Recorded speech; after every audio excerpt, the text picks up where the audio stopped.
About a month before the arrest of Richard M. Allen for the February 13th, 2017 homicides of Abigail Williams and Liberty German in Delphi, Indiana, I was contacted by an individual who claimed to me that he was incarcerated with Kegan Kline, and that during that time, Kline allegedly told him that him and his father were out at the crime scene that day that the girls were killed. After I released this information, I immediately took it down at the time a year ago, before the arrest of Allen, because I sent it to investigators who then interviewed my source. At the time, there were podcasts, which I won't name here, that were making fun of me, telling me it was made up, telling me it was BS, and just basically clowning me for doing good investigative journalism work, which honestly really upset me, because all I want to see is the person or persons involved in this crime brought to justice for the sake of the families. So today, for the first time, I'm re-releasing information, including some things some of you have never seen before.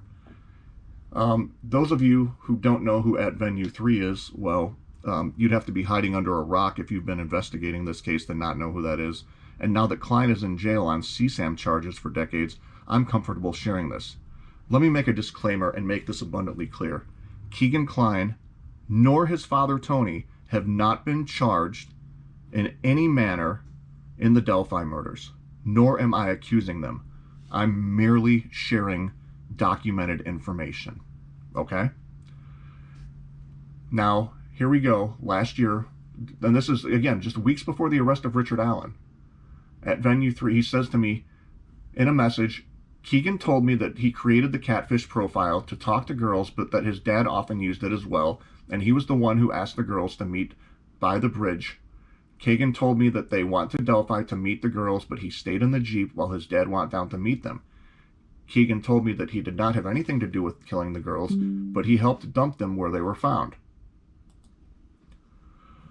Kegan told me that the feds offered him a dinner, a bottle of champagne, and a hotel room to testify against his father, where he could take his fiancée Holly out on a date.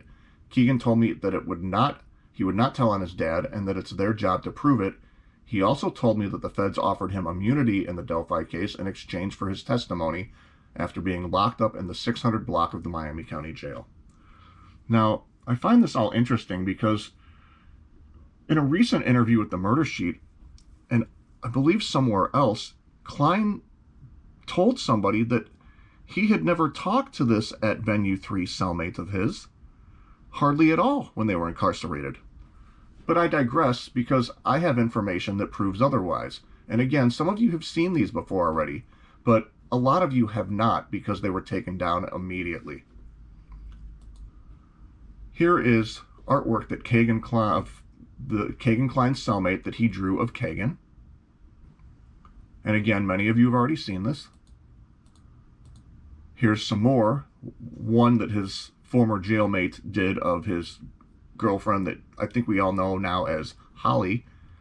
And here we have an actual document from the Miami County Jail on September 8th, 2022 that states that Kegan Kline's cellmate and him allegedly had an agreement that the cellmate would make art pieces of Kline that are signed by Kline, and in exchange, Kline would give the inmate that he was housed with his bracelet as a souvenir. The inmate stated that he did not alter anything and did not have anything that was not provided by the jail. Well, as a result, Kline's cellmate, or not jailmate I should say, was given 10 days of segregation because he's not supposed to have those sorts of things. It's against their rules. He filed a grievance sheet stating that the discipline should be dropped because it was an agreement between the two parties and that it's not something that was stolen or taken. And it says that this appeal was denied. It says regardless of how you got the ID bracelet, you cannot be in possession of someone else's bracelet. So again, I'm merely sharing this information a year later now because Kline is locked up in jail on CSAM charges, and I'm just documenting this for all to see who have not seen it yet. Now, let's go take a look at Kline's own words here in this interview from 2 months ago with the Murder Sheet. And then you can put two and two together and make your own conclusions. And again, I'm not accusing Kegan or his father in any way whatsoever of being part of this crime. I'm just sharing what they have both, what Kegan Kline has said about his father, Tony. I'm not sure if that's true or not, but if you've seen transcripts from my interview, I think it was 2020 with the state police, I mean, if you read that, you can see that they know someone else was involved. And he's referring to somebody else logging in and out of the Anthony Shots and Emily Ann 45 accounts. And indeed, during those transcripts in the interview with the Indiana State Police, they are seen telling Kline in the interview that because of the vernacular and the types of wording used, that they believed that more than one person was in fact logging into those accounts, and not just Kline himself. But they also reiterate that they know Kline was accessing those accounts for sure. So this is not trying to absolve him of any guilt whatsoever. Now, let's go ahead to this right here, because there's more. Question, though, not specifically about the case. I mean, do you feel you have information to speak with authorities on that case? I've already tried. They don't want to hear anything I have to say. So, and I've met with the prosecutor there. I mean, yeah. He alleges he still has more information about the Delphi homicides, and that prosecutors, to quote, don't want to hear it from him. Likely, if that's the case, or if that's true, it's probably because they don't believe him. But again, only prosecutors know. And I apologize for the wailing of sirens behind me. There's a main road. I can never time these things right when I make the video. Don't believe me. Okay. Or they can't corroborate what I said, pretty much. So he's saying that, you know, they just can't corroborate any of the things he said.